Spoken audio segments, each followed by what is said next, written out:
is a tradition that, is extremely ancient. I believe, I was told it comes from the Talmud, and that was passed along in many cultures and through many traditions, kind of medieval, in that you take on a new name.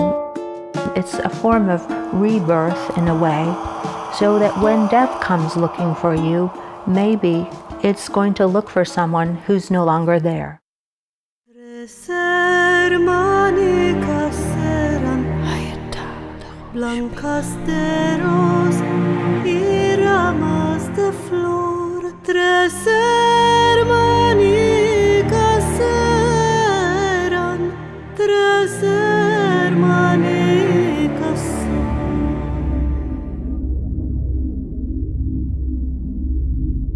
The first time I felt like something wasn't right was a moment during which our family was taking a vacation to see my parents and my sister's family in Colorado. And we took a beautiful hike. It was gorgeous. It was late summer, the first week of August. And I just remember we were, the elevation had to be 10,000 feet above sea level. We were in the Rocky Mountain National Forest taking this beautiful walk, and there were flowers everywhere, wildflowers. We were on the lookout for moose because there's always a sighting or two there. My family is from Colorado, and so goes fairly often to make these hikes. And so it was just so beautiful to be together and walking together and seeing this immensity, this beautiful landscape that just seemed to unfold before our eyes, with creeks and beautiful mosses growing up on trees.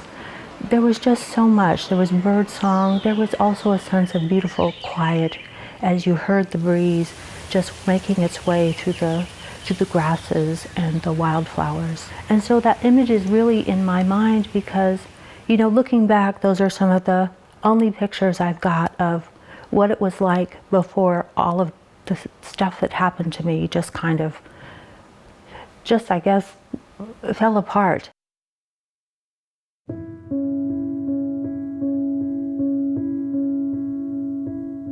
It was that afternoon that we got home, and I was really tired. I was exhausted, which isn't unusual if you've gone up to high altitudes and, come back and in Colorado, you're up several thousand feet, so you feel that. Following a very strange sleep, I started to hear things like a phone ringing when there wasn't a phone ringing, or some kind of sound that didn't make sense to hear at my parents' home.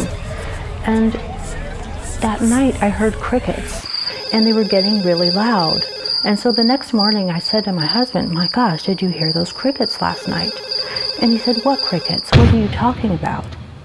And I just started to realize that I was feeling kind of dizzy, kind of a lack of balance. The emergency room saw me right away. By that point, my left side was significantly weaker than my other side. I had really bad tinnitus. That was getting worse. And I was just so dizzy. So they proceeded to take an MRI in the emergency room. And it's all kind of a blur, to be honest, but I do remember the doctor coming back after the MRI, and he was an older doctor. He said that he was close to retirement, I believe.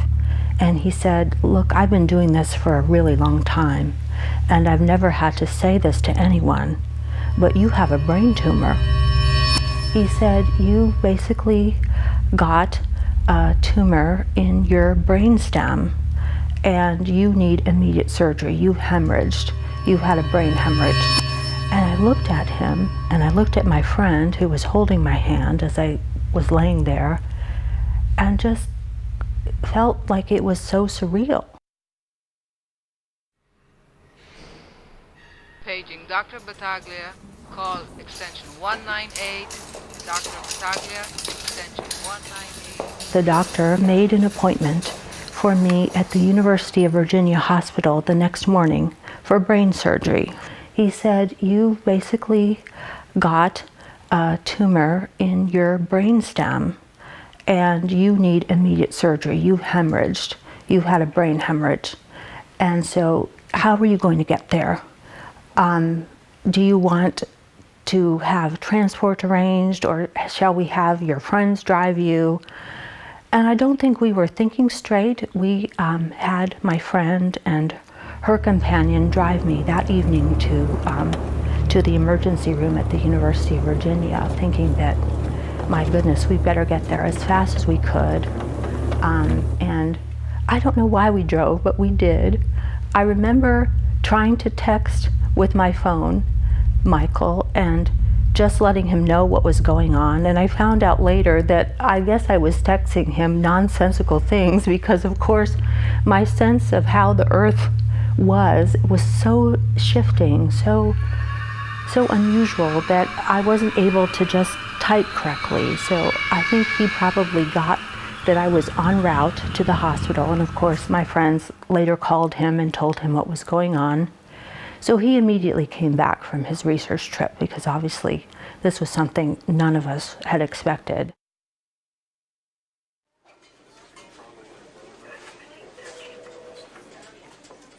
I had already seen the neurosurgeon who that morning came to me, and he had the MRI of my brain and of the tumor, and he said, you know, I want to let you know that unfortunately you're not a candidate for surgery.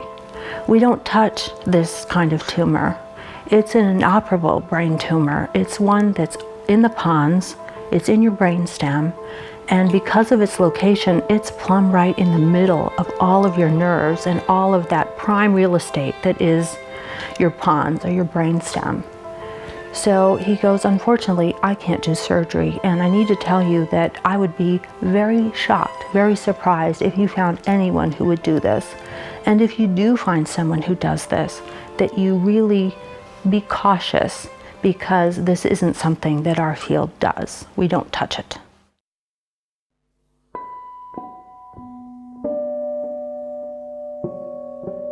We were a little concerned on talking with Regina and Michael that they told her to come back in a year, which was a little unsettling in terms of the severity of symptoms that we saw she was experiencing, how rapidly they'd come on. And we really felt like she needed to have a second opinion for reassurance and to be sure that there wasn't anything else that could be done. But you know, she was frightened, you know, very reasonably so. I think anyone who had anything like that come on so quickly would certainly be. And there were a lot more questions than answers after that initial evaluation, and she really needed answers. She was getting a little worse as time went on. She was complaining of terrible, terrible ringing in her ears that just would not go away. I think that was the symptom that bothered her. One of the early symptoms that was most disturbing. She couldn't sleep because of it. There was a progression of symptoms, and yet she was basically told to leave and come back in a year. In medicine, the rule is basically do no harm, and I think they were justifiably concerned about really causing as much damage as they would be able to fix, and didn't have the folks there who were willing to tackle that.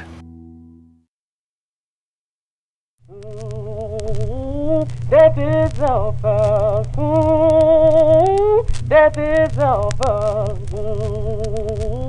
Death is over. Bear me over another year. It wasn't until I spoke with a social worker that I started to realize that my new normal was about an eventual decline and eventual death, and that I was preparing for a very different journey than what I would have ever imagined at that time.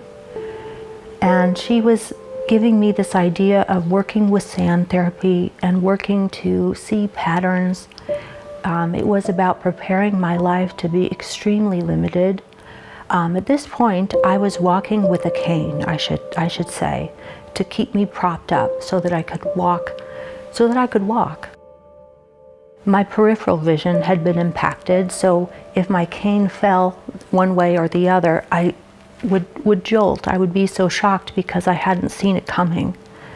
So I did feel my world, my sense of self in space really closing in on me. And I remember her telling me, look, you've got to kind of focus on meditation and on being very happy and content with the small things that will happen in your life.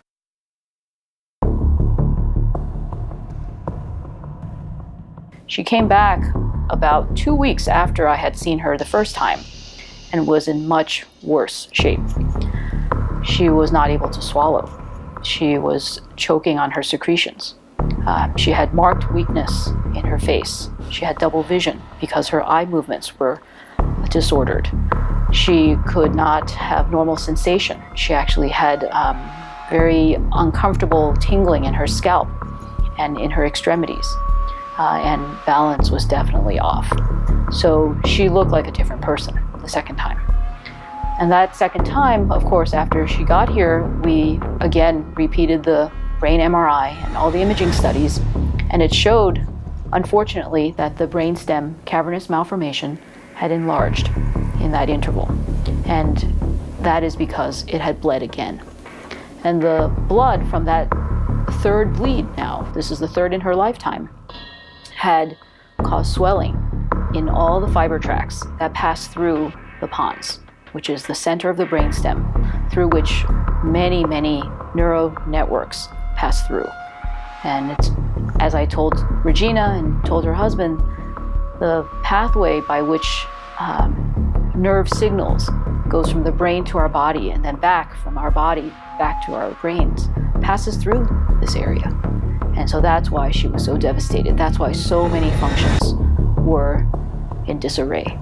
Once she had that third bleed, and the third one was very close to the second one and was very acute, that presented an opportunity to intervene where none had existed before.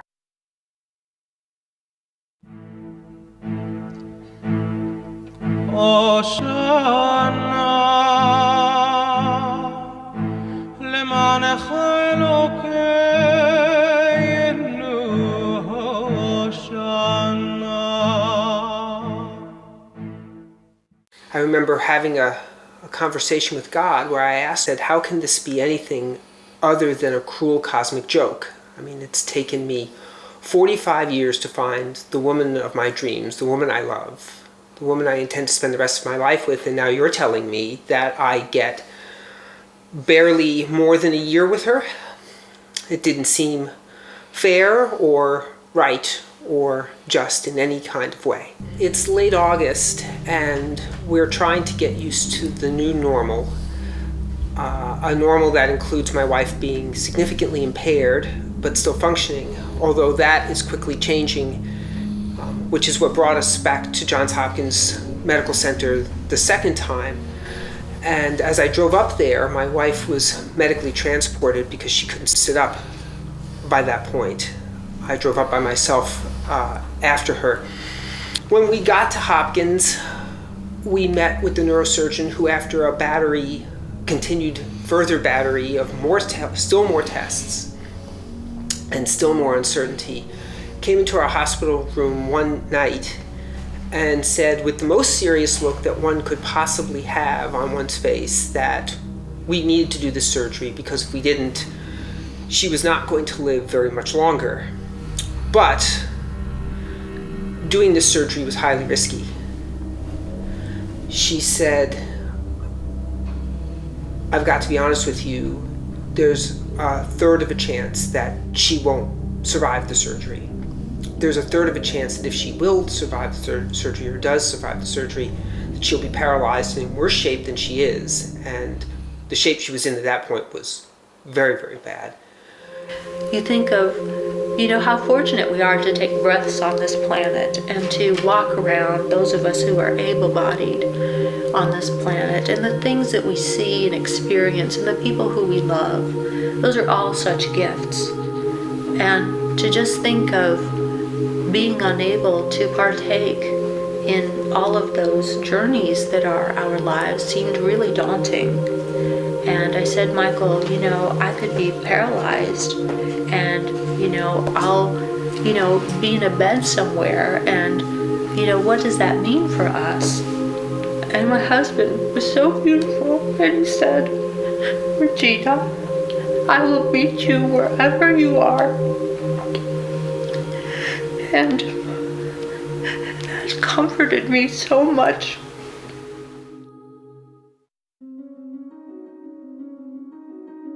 There is no surgery that is more humbling to a cerebrovascular neurosurgeon than this one. The outcome after this type of surgery is sometimes very disappointing. And that's why I gave her the odds of 1/3 getting worse, 1/3 having the potential to improve, and 1/3 having a catastrophic consequence.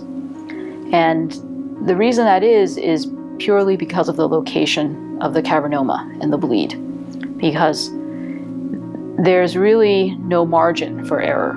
There's no margin for manipulation. All the surrounding tissue in this area is vital to someone's function. My wife asked her, which is the best question that anybody could have asked her. I sat there with my mouth open, I'm sure, completely stunned. My wife asked her, what would you do? And she said, the surgeon said, I would do the surgery. So of course, in my wife's mind, that ended the conversation. When the neurosurgeon left, Regina turned to me and said, I want to do this. And I, of course, knew that it was her decision to make. The only thing I could do, I was so shaken, was go out into the hallway and pray. I knew that I would do everything I could to meet this courageously. I felt strong from within, if that makes sense, even though my body was falling apart. I knew I was blessed to have so many loving people in my life, and there was great strength in that. Yeah, I got it now, yeah. Pray for me, pray for me, pray for me, pray for me. I need prayer, I need help. I can't keep living life this way. I need change, I need light. I need a miracle to come my way. If it don't, I just might lose the last little bit of sense I got left. Keep my cool, try my best. But I'm so stressed, Lord, guide my steps. Somebody pray for me. Pray for me, pray for me, pray for me. Somebody pray for me, pray for me. I can't figure nothing else out, like why I'm even here. Somebody pray for me, pray for me, pray for me, pray for me, pray for me, pray for me, pray for me.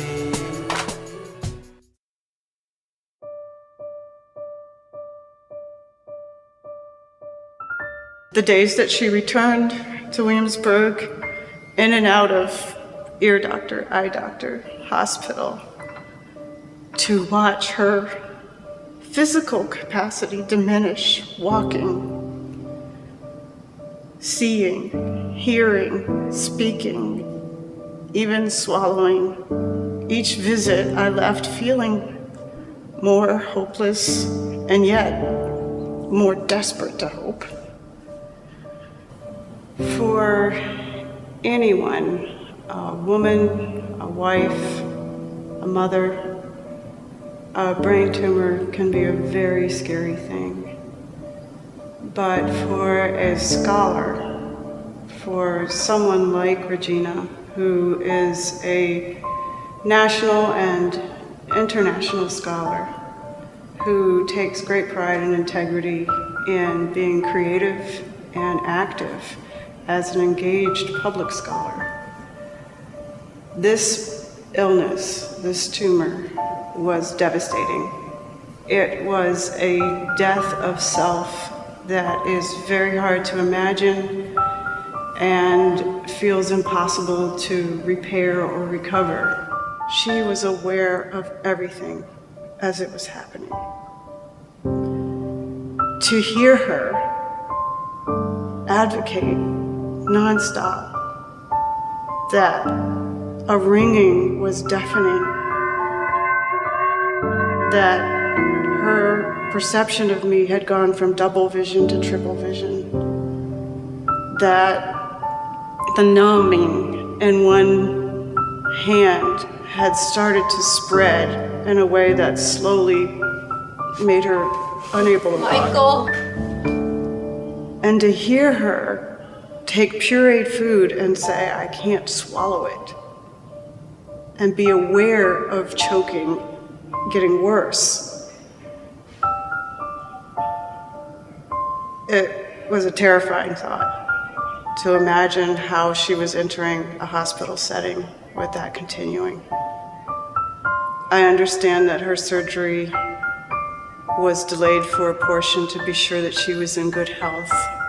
So from the last moment I saw her when she left for that surgery, she had another several weeks to be completely cognitively, intellectually aware of her body's decaying and giving up on living.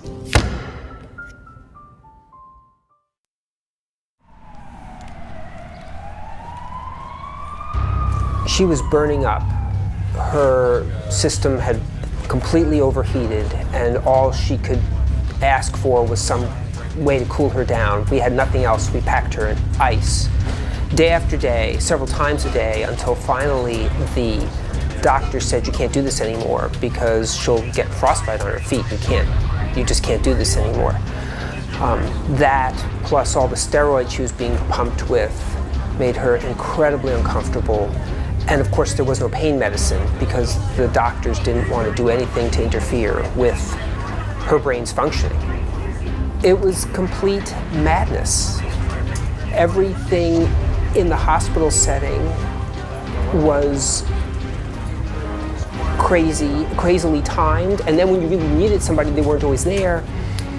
And then everything in Regina's body was even more madness. So vision, sight, hearing, touch, she couldn't feel. She kept complaining of pins and needles up and down her arms and on her feet so that she couldn't, her hands felt like sandpaper. She would ask me just to hold her hand just so she could feel something other than that sandpaper, and this was a constant request. Of course, eating was completely out, but swallowing was completely impaired. She couldn't do anything, and watching someone you love waste away, literally waste away right before you, was the most horrifying thing. I remember sending an email to a colleague of mine. People were checking in, seeing how you're doing. I said, you need to pray for me. This is the hardest thing I've ever had to do. Shema Yisrael Adonai Eloheinu Adonai Echad Ve'achavta Eked Adonai Elohecha. I have a sister who's very intelligent, was a nurse, and she's very good at diagnosing, and anything medical I call her. So I called her up and explained this about my friend and what the prognosis was, and my sister, who is never wrong, said, oh, that means she's going to die.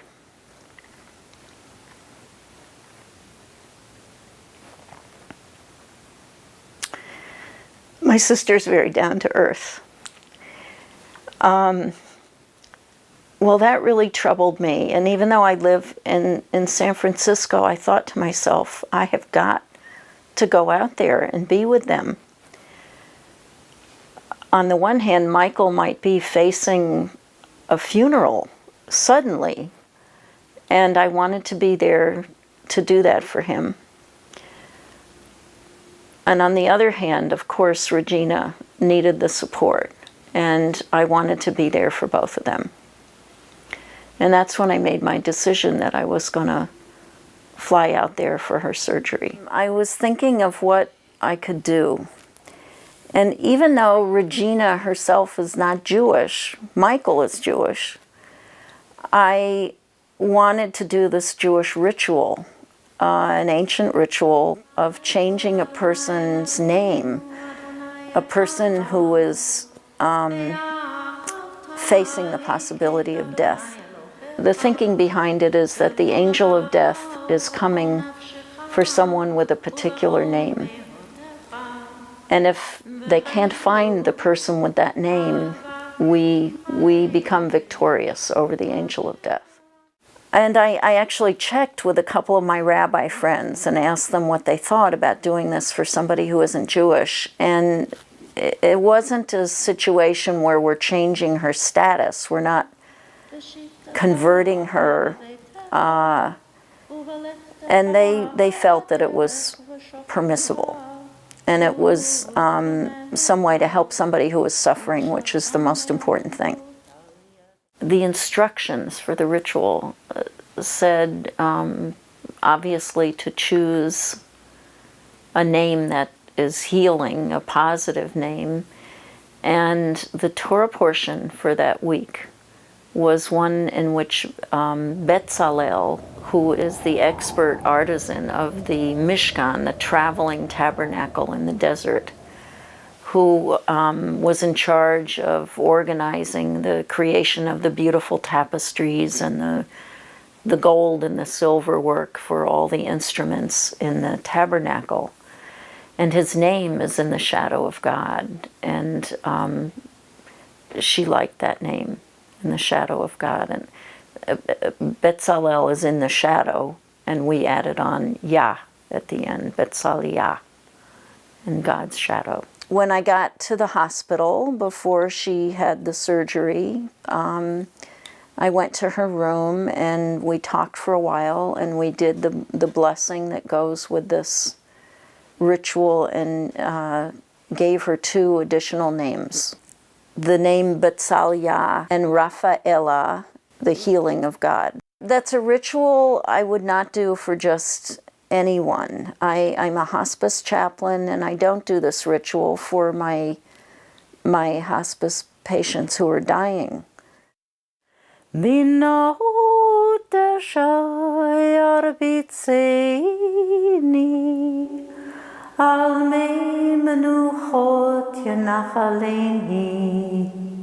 They are dying, there is no recourse left for them, and it would be inappropriate.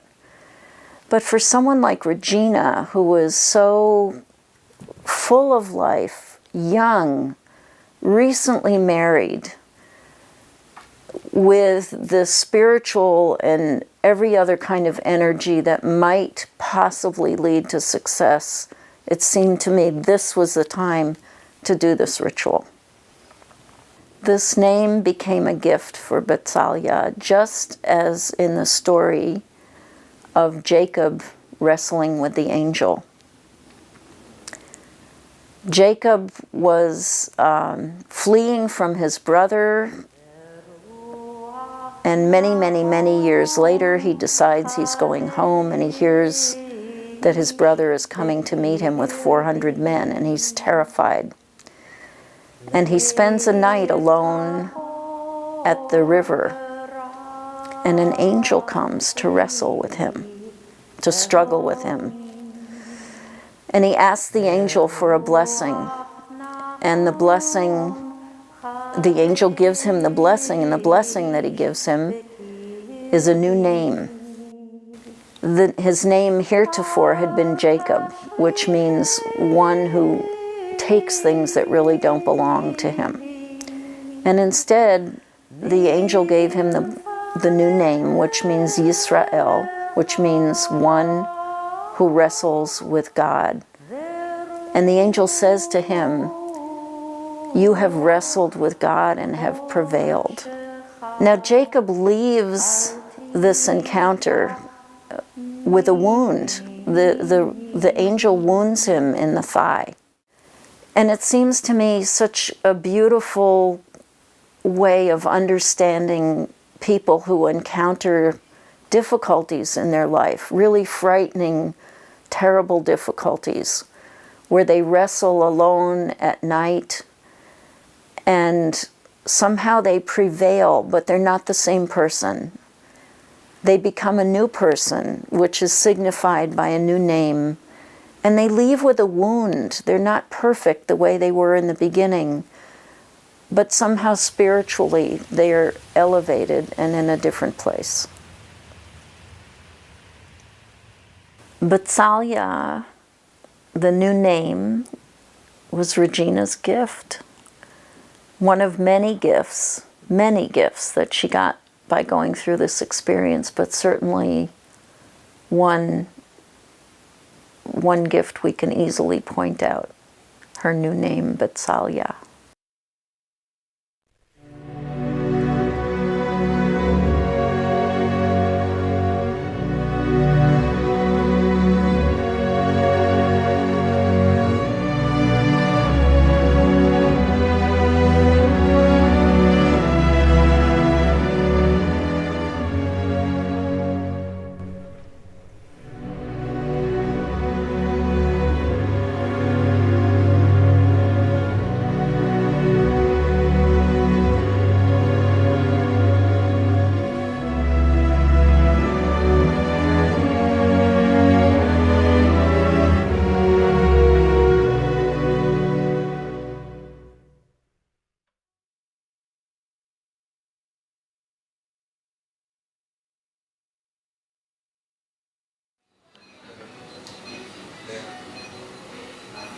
I tried to paint the expectations for Regina and Michael as best as I could before the surgery and talk to them about why the surgery would take all day, and I was planning for 11 or 12 hours.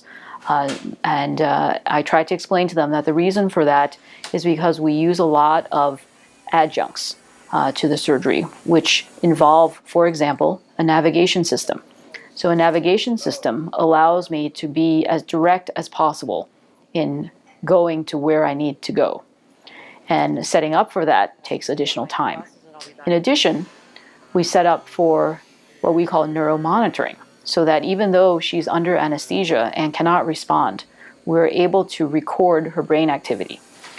And also in her case, I was mapping the function of her facial nerve.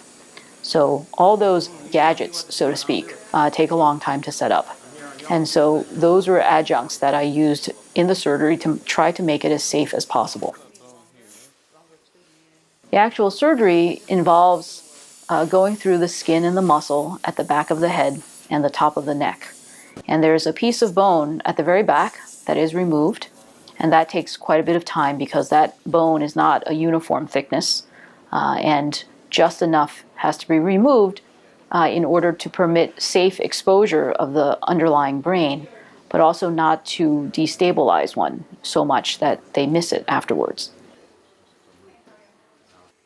After that was done, I opened the covering of the brain, and I used the brain's, I tried to take advantage of the brain's natural corridors to get into the space that I needed to be. So in the very back of the brain, there's actually the cerebellum, and that's part of the brain that controls balance and coordination. So utilizing that safe corridor, I was able to go through that area and eventually reach a fluid-filled space. That fluid-filled space is the fourth ventricle. And in working in that fluid-filled space allowed me to finally approach the pons. And the fortuitous thing that had happened with her third bleed is that finally the brainstem cavernous malformation reached a surface and came very, very close to that fluid-filled space, so that there was a more natural entry that could be chosen to get into her cavernoma. It wasn't perfect. It didn't come, the cavernous malformation did not come all the way to the surface as I had hoped. And so we used the stimulation tool that I had mentioned before about trying to map out where it was safe to go in relation to her facial nerve function.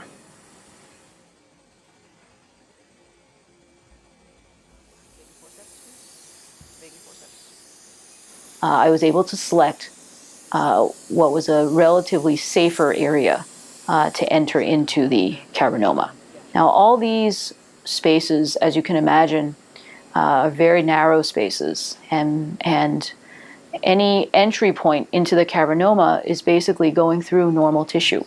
So that's why we're talking about millimeters. We're talking about very, very small spaces, and a small space in a deep spot is very hard to navigate and very hard to negotiate. There was so much blood surrounding her cavernoma that the first thing that came out was all this old blood. And that, I'm sure her brainstem sort of felt relieved after that came out, because that really relieved the pressure in the brainstem significantly for all that blood to come out.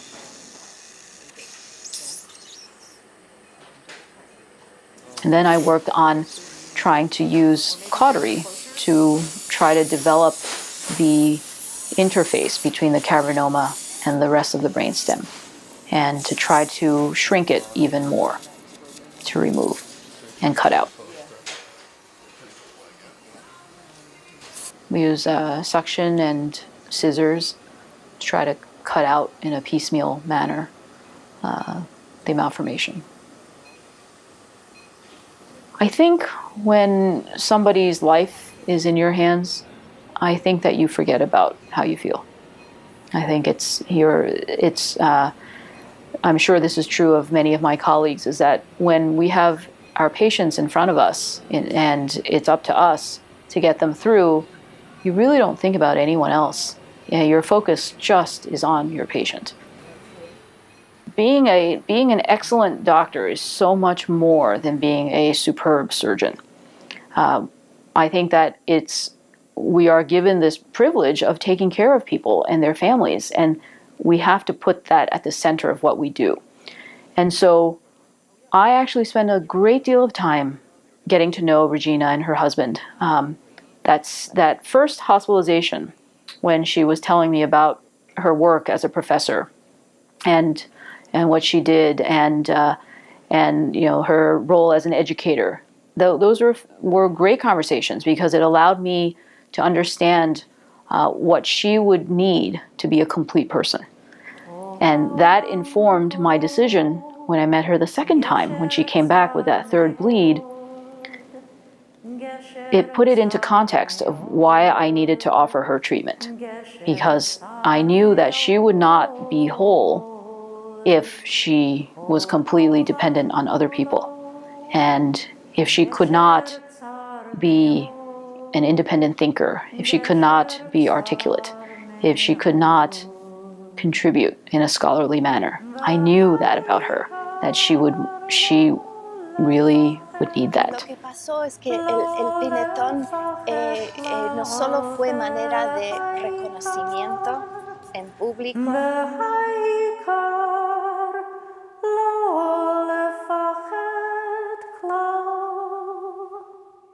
I found myself in the position which I imagine many people are in, who love someone who was facing, a life-threatening surgery, which was, on the one hand, you're afraid and you know this person might die, and that's struggling within you, on the other hand, with the hope and the love and the belief that if you can just pray hard enough, and if you can just send love hard enough, that the person will survive. And it was a very anxious time for all of us, and we became very close in the waiting room, wrestling with this, just like Jacob was wrestling with the angel. I tried to make sense of why these things happen to people. I don't think I've come up with an answer for that, but I realized that so many of my patients are so strong, and their families are so strong, and they're strengthened by their faith. And whenever they told me that they were okay with whatever happened because they knew it was in God's hands, and they knew that God was just working through my hands. I felt this incredible sense of relief that the burden was being shared by someone other than me. We prayed together a couple of times, I think, and it was a long wait. It was a long, long wait.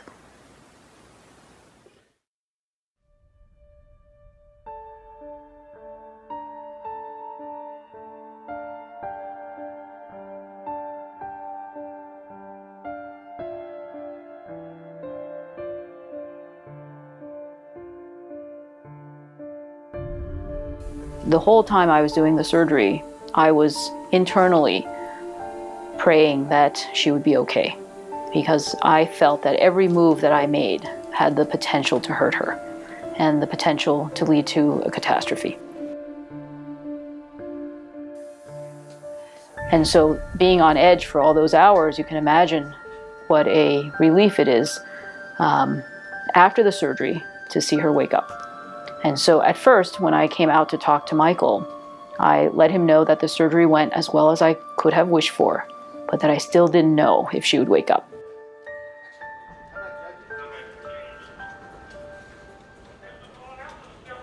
And so those few minutes of waiting were quite tense, as you might imagine. And I went back because I wanted to see if she was waking up. And a few minutes after that, she followed commands. And so following commands to us indicates that someone's awake, and that was such a tremendous relief for myself, and I knew what that meant for her and her family. That's why I was elated. She came out of the surgery and we celebrated not knowing what was possible.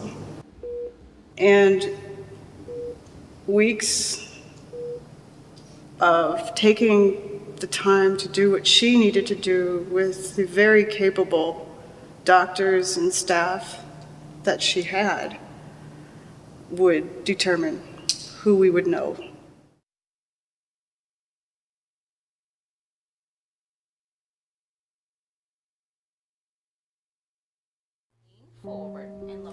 Regina returned home to Centera, Williamsburg, where she was originally diagnosed with her brain tumor. She was unable to speak, unable to breathe without the use of a tracheostomy. Regina couldn't swallow. Regina had to use a PEG tube for her nourishment, for her hydration. Regina needed 2 people to assist her with laying in bed, getting out of bed, even moving in bed.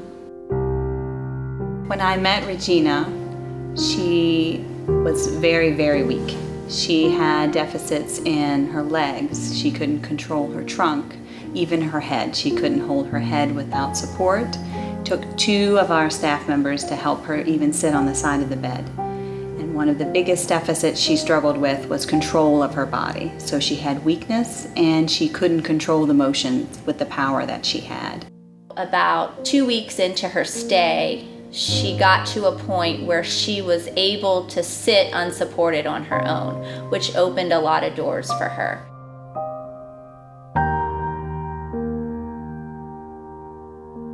We started off by, capping and removing the trach. That made her swallowing function more normal. And then we had to start very slow. Her swallowing muscles were very, very weak and very, very slowed. So we had to start really small with Regina. We started with an ice chip. And once we'd mastered ice chips, we moved on to thickened liquids. And she had difficulty holding onto a toothbrush, holding onto a brush, doing anything really with that left hand.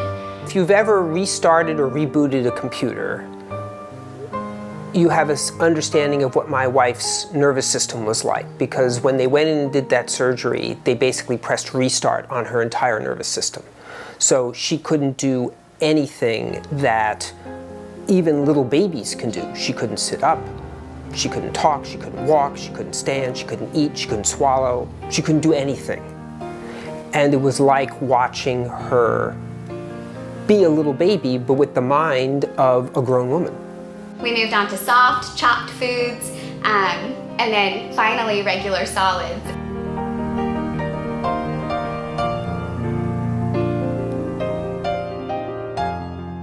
At the middle of her stay, she took her first steps with two-person assist. So right around the 3-week mark, she was starting to take steps.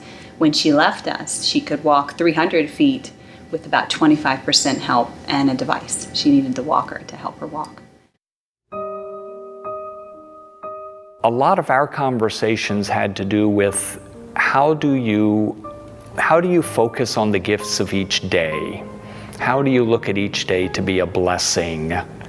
How do you resist the anxiety that comes when you're looking too far into the future and worrying too much about the future? But being thankful for the gift of a person who loved her, who would come in and spend an hour, or a small improvement that she would make at the hands of the physical therapist. Seeing God's hand in that and where God was in her healing. Many of my conversations with her were about the spiritual and the emotional challenges that she was facing. You brought me up, O Lord, from the dead. You restored my life as I was going down to the grave. The day-to-day uncertainties, the fears, the worries about how far she would come back. Where is God in all of this? I found that I was able to be a resource out of my own experiences of being very ill a number of years ago when I had been on a ventilator and had had a tracheotomy and a feeding tube. And so all the emotions that Regina was experiencing, I knew exactly what she was talking about. I remember looking at the board and watching that clock and its second hand, trying to focus on it, trying to make 2 clocks into 1 clock. Seeing each time, each hour, knowing what I'd be doing and waiting for my family, waiting for my loved ones, and knowing which nurse was coming next and when the social worker would be there and when Dr. Keene would be there. There were all of those things that I would wait for, and so little to focus on in my world because it was so small.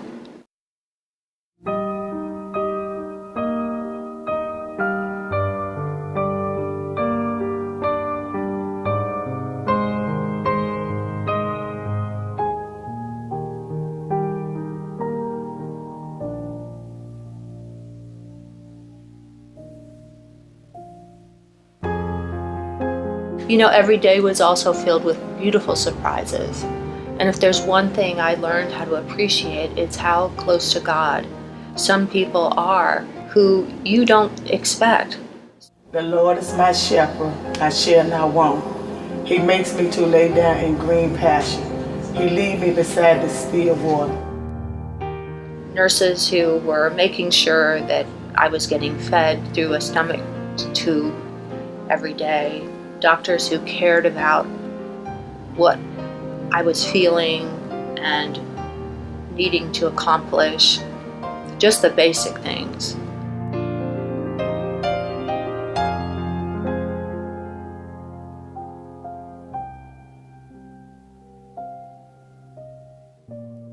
While I was here at the hospital, I focused on the restoration of my soul.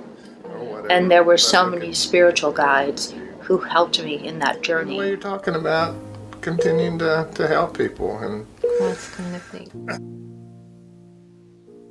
She's inspiring beyond belief. The gift that she gives others, the gift of hope, the gift of courage. It's amazing. And I think that most of that comes from her faith and her support system, her family. The 2 greatest gifts.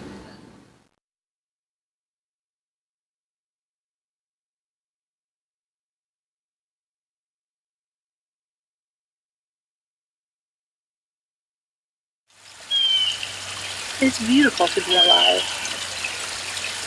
And I know that my life has changed in profound ways. And I know that life is always changing in profound ways. And we have to make sense of what happens to us and recognize the beauty within each of us, within the people who surround us, and know that we are together as we walk together in the journey that is life. So life can be bumpy. I'm certainly an example of that. But life has moments of great joy and hope and promise. And that's just an awesome thing.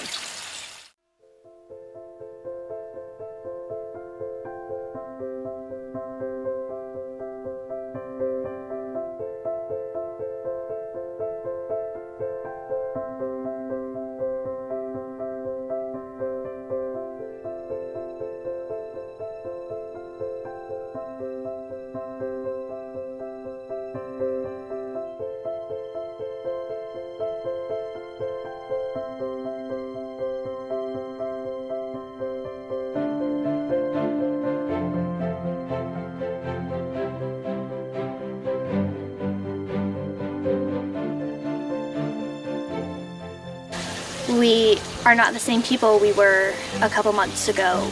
We've been through something that not a lot of people are going to go through, and if they do, they're not going to turn out exactly the same. God answered my prayers. I wanted my mom, and it wasn't the same way that I asked. I asked that everything just be back to the way it was, but God wouldn't have made this happen if He didn't want to change something, and He accomplished that. So I feel like we'll get our answers when they're meant to happen, and the prayers will be answered the way God feels them to be fit. And He answered them, and I'm grateful.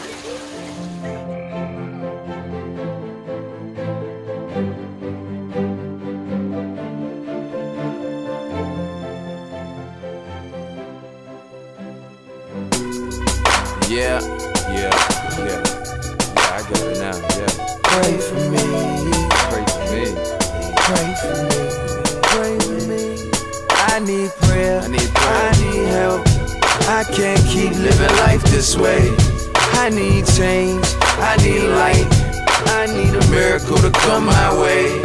If it don't, I just might lose the last little bit of sense I got left. Keep my cool, try my best, but I'm so stressed, Lord, guide my steps. Somebody pray for me. Pray for me, pray for me, pray for me. Somebody pray for me, pray for me. I can't figure nothing else out, like why I'm even here. Somebody pray for me, pray for me, pray for me, pray for me, pray for me, pray for me, pray for me. See, lately I've been really going through it. I can't put my cup down, I stay under the influence. And maybe that's cause I don't wanna face what I'm doing. But one more puff and I think I'm gonna lose. And really, who's losing? If I blow my brains out with it oozing, or hang myself on the ceiling fan, jump from the balcony, but really, who's choosing? Damn. Am I really thinking these things? Am I really that down? Do I need things to change up that much? But yep, I do. Oh yes, I do. Damn, lose it, I guess I knew, but didn't wanna admit that I was sick. Or am I sick, or am I just losing it? Or maybe it's just Lucifer letting loose in my shit. This is deeper than I thought. It started out as a rap, it's a suicidal report. I pray to God it's not a forecast. So it happened cause I started snapping cause I knew I needed more cash. One too many crazy nights, Lord knows I led a crazy life. Pray for me. I had one too many crazy nights, Lord knows I led a crazy life. I need prayer, I need help. I can't keep living life this way. I need change, I need light. I need a miracle to come my way. If it don't, I just might lose the last little bit of sense I got left. Keep my cool, try my best, but I'm so stressed, Lord, guide my steps. Somebody pray for me. Pray for me, pray for me, pray for me. Somebody pray for me, pray for me, pray for me.